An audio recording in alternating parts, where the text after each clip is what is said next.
You're listening to Three Kitchens Podcast, hosted by Erin Walker and Heather Dyer. Tune in weekly to get inspired and make good food.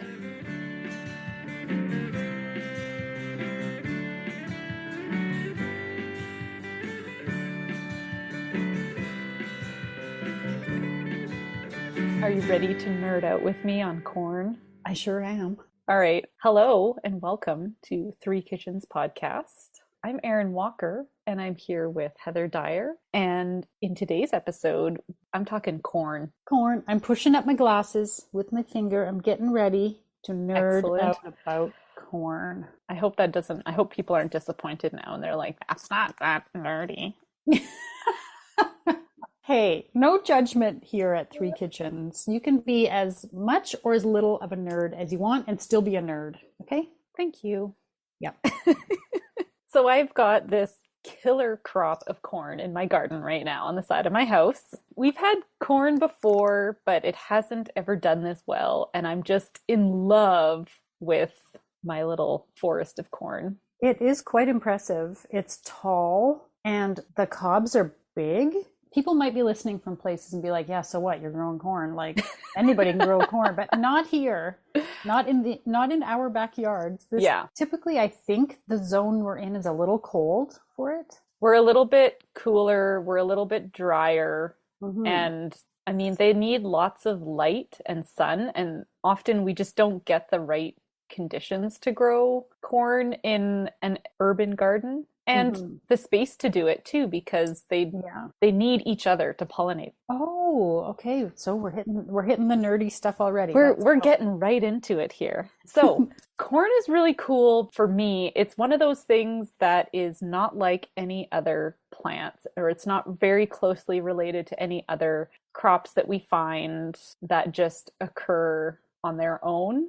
It's been highly specified for human use because it was modified so many years ago. How many years ago did corn start appearing in our records, guys? How many, Erin? About 9,000 years ago. Wow. That's cool. Was it a vastly different plant then at that point? It was, Heather. Yeah. It was. The look on your face. I'm enjoying this so much. There is a wild plant called Teosinte. I'm saying it a few times so that I get the right one. Okay. And it is a short little plant. It's got about 5 or 6 hard-coated kernels on it. Oh. And this is what they thought, hey, I want to turn this into corn. So it's this really tiny little grass-related plant. Oh. And corn that we see now is its closest relative. It took a long time for them to really even determine what the original plant was that they started modifying and selecting from, because it is so wildly different now from what it was. And so what I could find for research, they said that this occurred in the central Balsas Valley in southwestern Mexico, where they started selectively breeding corn to have longer cobs, to have more kernels, and to have not this hard coating on the kernels. So the original plant, those were the plant seeds, I'm assuming, to drop in the soil, or do they know anything about other critters eating it or anything like that? Like, good question. Too hard for our teeth. Maybe a bird. I'm not sure how they would have spread, but that does take us on to the discussion around corn structure. Okay. Each one of those little kernels of corn that is on the cob is the seed. So each of those is a corn seed. And attached to each of those corn seeds is one of those long silks. So you know when you've got that fresh cob of corn, you've got that hairy, silky stuff that you have to pull off and take out. Those are all, each one of those, there's one for every kernel of corn on there. Oh. And that is the female part of the plant that needs to get pollinated. So that's why those tassels grow out and they're kind of sticky when they're new and green, because they want pollen. Okay. That pollen comes from the top of the corn plant. The top is the tassel. Oh, okay. So on the very top of the plant is the Yeah. tassel. The corns kind of grow out of the armpit of the corn leaves or the shoulder. They've got this little, yep. It's sounding delicious. You're eating the armpit of the plant. It's hairy armpit. Plant, it's got hair. I like the hairy armpit of the corn. There you stalk. go. Mm-hmm. Most corn plants need other corn plants around in order for pollination to occur thoroughly. On your cob of corn, if you're growing it and you only get like 5 kernels and they're all weird and kind of strange, you haven't had complete pollination. Or, you know, sometimes you open a cob of corn and it's like half of them didn't ever develop. That's a pollination problem. That makes sense. This corn, as we know it today, started to spread throughout the Americas. Around 6,000 years ago, it started moving down to be a more cultivated crop in South America. Around 4,500 years ago, it spread up into the United States and it started being used by indigenous people there. And it did not make its way across the pond until good old Columbus got some seeds when he came over in the late 1400s. Okay. And that's when he brought it back into Spain. At that point, the Spanish Empire was pretty big, and corn started to move throughout all of those places, and they started to grow it all over, and then it just kind of exploded. Because it could have been on ships and on over land and just... Oh, and it grows fairly easily. It produces a much more nutrient-dense crop than like wheat or any other grain that you grow. And so by the 18th century, it started becoming like the poor man's staple food in Italy. And that's when we start seeing things like polenta rise up in popularity and all that kind of corn-based food that we now associate with different cultures worldwide. So it's kind of cool. It's this thing that started so long ago. They started doing this modification, which is really neat because the theories of how you select for different plants to have different traits by just breeding ones that have the traits that you like, that sort of thinking didn't come along until much later in Europe, whereas people in Southwest Mexico who were doing this with the corn plants were doing that exact same thing. Yeah. Really intensely doing this and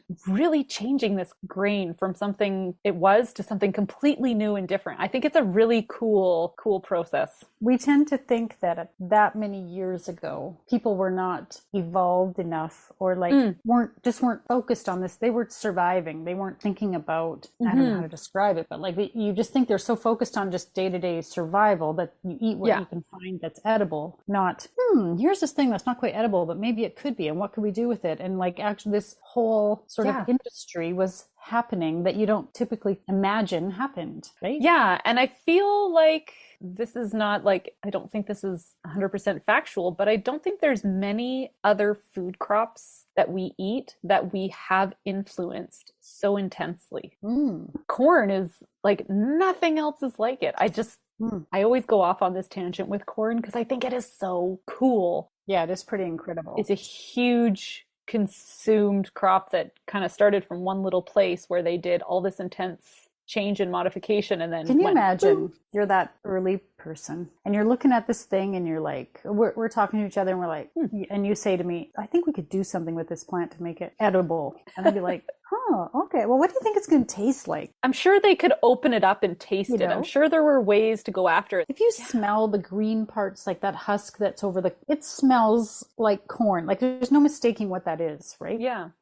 Maybe it was something like, this smells good. Well, how do you know it's going to be edible? Well, I don't know, but let's try. Like you can just imagine these people having these conversations and I don't know. It's fascinating. What did they think of the guy who is like, oh, I'm going to make this better? And people are like, It's like the thing my kids will often say things like that. Can you imagine? Like, who was the first person who thought, let's try eating that? Yeah. People are tenacious. They're just going to keep going and keep trying. And we've loved food since the dawn of man. Exactly. So corn is growing at my house. Corn is super cool. I'm going to make some corn food. Okay. What is it? I'm torn on this. I'm torn on my corn decision. Do you need me to weigh in, help you? I might just make it all, which seems like a reasonable. See, Heather's like peeked up.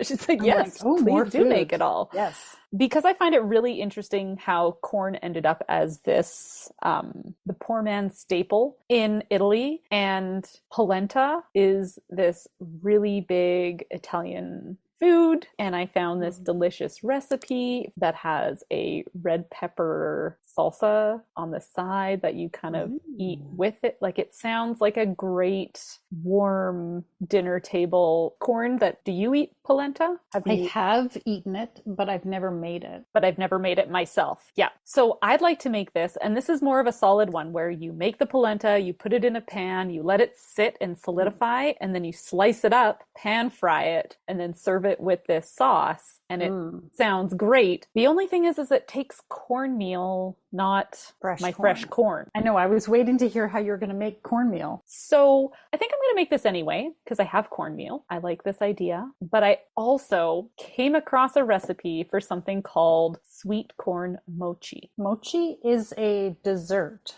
It's a Japanese dessert. Sweet corn mochi cake. It's got fresh corn, coconut milk, glutinous rice flour, eggs, sugar, butter, vanilla, salt, and baking powder. And so you mix together this batter, you pop it in a dish, and then you bake it. And it makes this really interesting looking cake that just it looks kind of so soft, spongy, sort of. It looks like a soft, like gelatinous kind of cake, which I'm not surprised by. Yeah, it almost makes me think of that Chinese New Year cake you made, but softer for sure, softer and spongier. This looks like you could pull it apart, like more like a cake, I guess. I think both the textures are very gummy like. Yeah. So, but softer than the Chinese New Year cake. But softer, yeah. Anyway, I look at that and I'm like, that makes me really curious because this makes use of the corn next to my house. I think I'm going to do both. And this also makes me think of that sweet corn drink that we drank when we were guests on Lena and Avery's podcast, Mess Hall. It was like a juice box. But it was corn. You know what? We liked that. I didn't mind it. It sounds disgusting, but we actually quite enjoyed. Well, that's why I saw this. And I was like, well, now I want sweet corn mochi cake because I like sweet corn juice boxes. Yeah. Who knew? It was so weird, but it was so good. So I think I'm going to try a few things with corn here. I think this is where we're going to go. I can't pick just one. I'm looking forward to both of these because they sound like they'll be very different. One of them I'm familiar with, the other not. So I'm very excited. Something sweet, something savory, and all of it potentially gluten-free. How often do we come across a gluten-free dessert? That's true. Unless it's been modified to be gluten-free. Unless it's been modified. Yeah. Exactly. So I'm hoping that this is going to be a really cool gluten-free dessert. I am very curious. Go shuck some corn, Erin. Go shuck your corn. I'm gonna go climb into the cornfield. Might not see me for a while. Don't get lost. Hey listeners, I hope you're enjoying this fun episode. Did you know you can find this recipe on our website? We post all the recipes for each episode on threekitchenspodcast.com, and we even include recipes that we're not making for the podcast, just things we make every day in our kitchen. Leave a comment, tell us what you like about the recipe, or what you don't like, or how you zhuzhed it up. You can find the link in our show notes, or type it in, threekitchenspodcast.com. All right, I'm back from my corn harvest and corn cooking, and I'm all corned out. Are you? Are you done with corn now? I'm done with corn now. I made some fried polenta cakes, some sweet corn mochi, and a roasted red pepper dip that went with the polenta cakes. And if you ask me, any other roasted vegetable you might want to think about putting that with? Or just with a spoon? Or just with a spoon. Yep. Then when you add these little dips and sides and stuff that sits in jars in our fridge, it always makes it 10 times better, doesn't it? I agree. Okay, let's talk through these fried polenta cakes. Why not? It's the first thing I ate of what you gave me.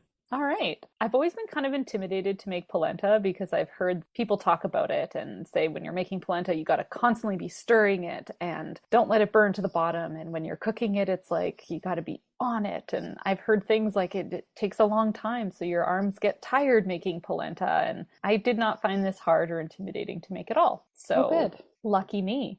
So all you naysayers.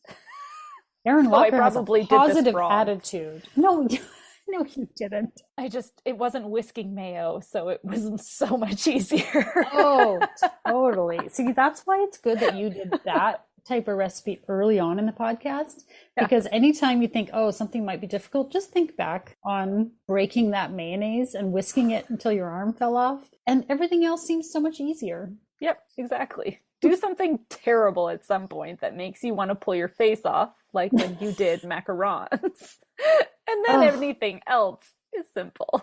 Yeah, exactly. All right, so this started out with chicken stock, and instead of heavy cream, I use sour cream because we know that dairy is not your best friend. Mm-hmm. Thank you for that. And so those go into a large stock pot and a cup of water as well. And then you add in 1.5 cups of coarse ground yellow cornmeal. So I found a bag of cornmeal at the store that then had a recipe on the back for polenta and was like, this must be the right cornmeal. So that was how I went about choosing, because there are so many different types of ground dried corn products that you can buy at the store. So I would say look on the package that has, you can make polenta with this. And that would be my best advice if you want to make polenta. So you bring your liquids to a boil and then you start gradually adding in your polenta while stirring and mixing. So, it was 1.5 cups. You've just got it pouring in. You're mixing this around as it's bubbling and simmering, and you keep adding it in. You've got your heat lower now and you just keep stirring and it's going to thicken up. And then you can continue to add in up to another cup of water just so that it doesn't get too thick and that everything gets kind of like a big lump. Ball. It's going to thicken really intensely, but they say you want it to be like a cake batter consistency in the pot. So you just kind of have to keep adding your water and your cornmeal and just kind of keep stirring. And I had this at a fairly low heat, so there was no sticking or burning to the bottom. It seemed to go pretty seamlessly. I was like, oh, good. Phew, got through this. So it's because you're an expert. Yeah, that's why. Like the recipe's new to you, but standing at the stove and stirring stuff, you're an expert. That's what I have learned to do well. I can stand and stir. All right, so once you've got this thickened, and I would say mine was definitely thicker than a cake batter when it came off the stove, and I thought, should I go back and add more water? And I was like, no, I'm just going to go with what I've got. Once my polenta thickened, you take it off the heat and you're going to add in butter and chives to this. Or you can also add Italian parsley, or you could add Parmesan cheese, which I think I'll do next time. Yum. This is sort of the stage where you want to fold in some flavor. And salt and pepper this at this stage too. So this is sort of where you're adding in your flavor and taste to it. And then pour or scoop, as I had to do, into a greased 9x11 baking dish. Cover it and let it cool. So you want it to harden and thicken. And it's kind of like making Rice Krispie squares is kind of what I'm akinning this to, because you melt stuff in a pot, you mix it together, you put it into a greased pan, it sets, and then you take it out and cut it into squares. Nice. So honestly, it was just that easy. So I did this, popped it into the fridge. The next day, I dumped it out onto my cutting board, which took a little bit of slapping and patting to get it out of my baking dish, but it was greased enough that it came out as one solid thump. Nice. And so pat it dry with a paper towel because it's going to have some moisture that's come out as it's cooled. And then you're going to heat up I use my cast iron skillet, just a thin layer of canola oil so that you can pan fry these guys up, but you want them in oil to do that.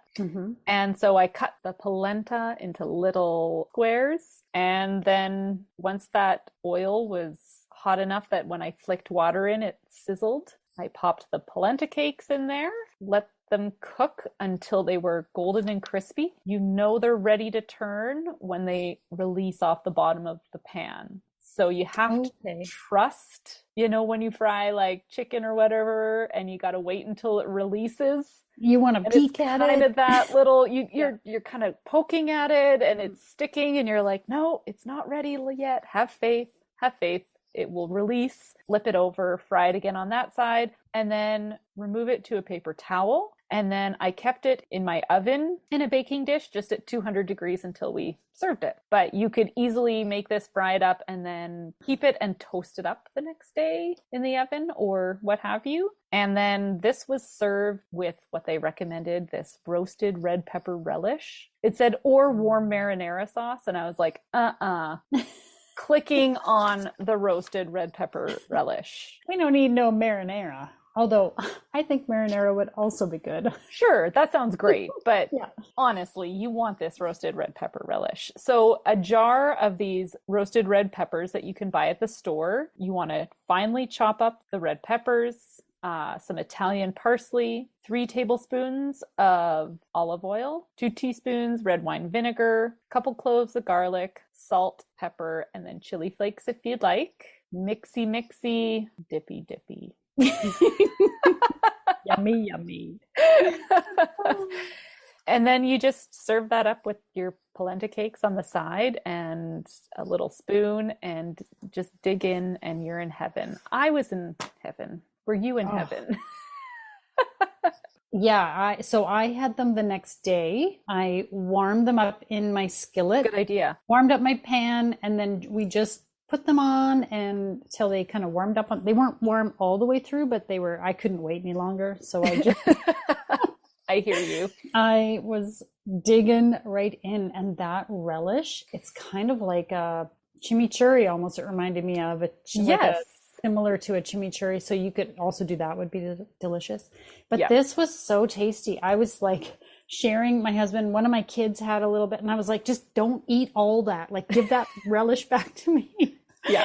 Do not be little piggies with it because it's mine. Oh, I loved it so much. Yeah. Delicious. It was so quick and easy to make. That's going to be something that I put on the side. We had this I fried up some zucchini that night with our dinner. We just had some barbecued chicken, these polenta cakes with the dip, and then the zucchini. And then I was frying the zucchini in my pan with some oil. And I was like, what do I want to put with this? And it was like, looked at the zucchini, looked at the relish. Click, click, ding. And I tossed a tablespoon or so of this into the zucchini and fried it up with it. Oh, yum. Ding dong. So good. We've been eating a lot of zucchini because when you have a garden and zucchini plants and they do well, you have too much zucchini. There's no such thing as the optimal amount of zucchini. You either have none. You can give me some. I'll take some. Hey. Oh, watch out. I'll take it. You could also like spoon this over, make a steak, slice it thin, spoon it over top. Really tasty and simple. Yeah. And what did you think of the polenta in comparison to other polentas we've had? Because this was about the corn. We might as well talk about that too. Well, I've never made polenta. I've only ever eaten it off a menu or something. So I didn't have any recent memory of polenta to compare it to. Okay. But I thought it was delicious. The texture was like perfect because I think it's firm. You don't want it to be like crumbly or falling apart. It's meant to be a cake. And I think you could also just honestly eat it cold. It would be one of those things that you sneak into the fridge later and like eat a piece cold out of the fridge because it's just delicious all on its own. And I loved your idea for Parmesan cheese in it. I think that would be really tasty. I'm sure there's tons of ways you could do it. Really good. A nice different kind of side to your dinner. I like the variation in a starch because sometimes I feel like the starch is on the side because that's what the kids want. You know, they want noodles or they want Potato. rice Yeah. or potatoes. Like that's kind of the three solid ones. And this one I think I could put into rotation easily. I agree. It's a nice change. Feels fancy. Like Right? if you were having people over, I think if you made the polenta, like make it the day before and then warm it up. You could make these as like an appetizer and cut them into like little single serving squares with that relish on it. Yes. Yum. Hosting ideas. Holiday parties coming up. If you have to bring something, Erin's got the recipe for you. And it's gluten-free. Perfect. So there you go. And I can attest that using the sour cream was perfectly fine on my lactose sensitive digestive system. Yay! I had no problems with it. I would not have known that there was any dairy in it. Excellent. And then the corn dessert that I made, this sweet corn mochi, and that was with the fresh corn from my garden. So after I harvested my corn off, You shucked it? Did you? is that what shucking is? Shucking the corn, yes. Is that taking off the... Taking off all that outside stuff. Oh, okay. This is like something to note. It's something of note that Okay. you shucked your very own corn that you grew in your own backyard. In a small backyard easy to space, it's do. not really something that you always get. So Yeah, I think it's fun exciting. times. Mhm. All right. So after that, you just take a knife and run it kind of top to bottom along your cobs and cut off those corn kernels. This recommended 2 to 3 cobs. So those are like store size ones that you want to make 2.5 cups of fresh corn. And so I tossed that in my Ninja blender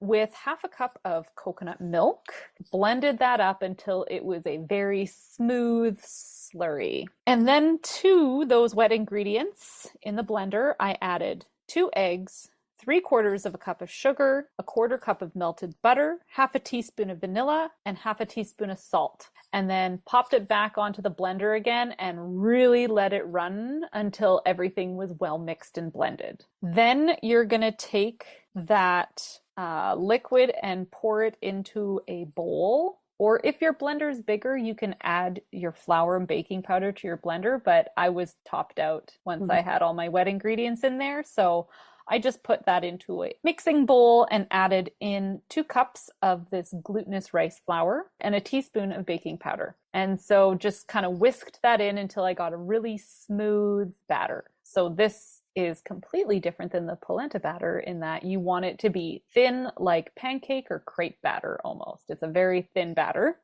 And then you pour this into an 8x8 baking dish that I lined with parchment paper because I never trust that these things are going to release if I just grease it. I have no faith. And then it bakes in a 350 oven for an hour. So this was quick and easy. And when it is done, pop it out, let it cool, cut it into squares, and eat it. Enjoy. Yeah. And hopefully you enjoy it. It is a corn sweet cake that's chewy. It is definitely chewy. That is how I would describe the texture, and it's not in a bad way. I actually really liked this. I wasn't sure what to expect after I think we talked about earlier, the Chinese New Year cake, which was such a different texture with that rice flour and starch, like it was quite gummy. This was more cake, more like what I would think a cake would be. Definitely kind of like sticks in your teeth a little bit, but I didn't mind. The flavor of this is like hit you in the face, fresh corn. I love that. It is really corn forward. Yeah, I was like, wow, this is like, it is a little bit sweet, but not overly. And it's just this really fresh flavor of corn, which I love that. Yeah, I kind of thought this was great. It was like the cake version of the corn juice box drink that we had earlier That's right. in the year. Like it really did have that like sweet cream corn, like that flavor in it. And I really liked with the coconut milk too. Like I think this is a win.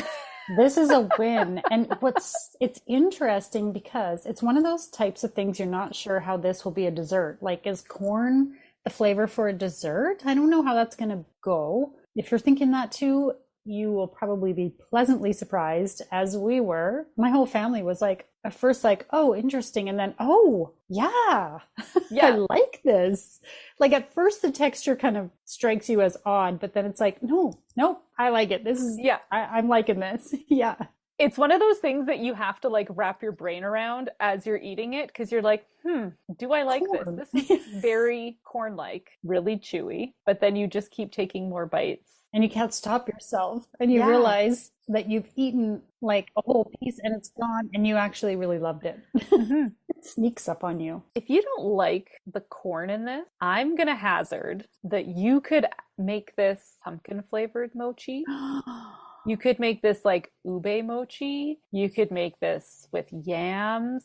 I think you could put anything that has a good, strong flavor that's thicker and more substantial, like corn is, like something like these root veggies I'm talking. I think you could do that and make the same sort of. I think it would have to be a sweeter profile, like you said, like a yam, or I like this pumpkin idea. Should I try it with my pureed pumpkin that I've got in the freezer? Or maybe, maybe. With some pumpkin spice in there?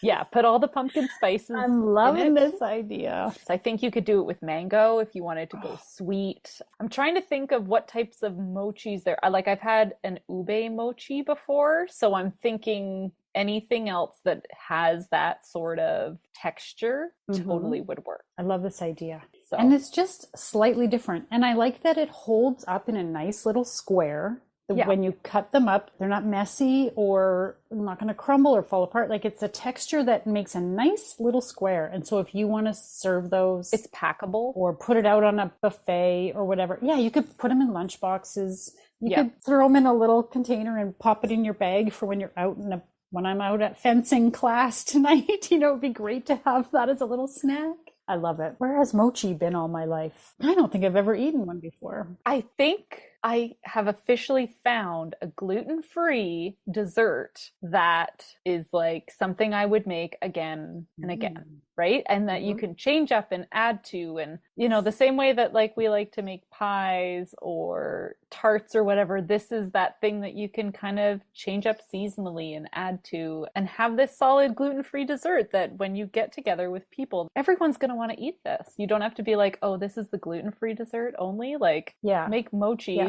and you're done. It's something different and everyone's going to be like, oh, I want to try. Fantastic. Yay. Yay, corn. Corn is the coolest. In case anyone missed the first half. Corn is the coolest. Excellent. I'm really glad that we went down that you came down this rabbit hole with me and we could kind of explore the world of corn in a sweet and a savory recipe. Both winners, both of them I want to make. And now for the fine print. Join us over on the socials. Facebook, Instagram, YouTube, and on our website at threekitchenspodcast.com. Remember, when you like, follow, subscribe, and leave us a review, it helps more people find us. Thank you so much for listening. I think you might have called yourself a corn nerd. I'll take the title. Nice.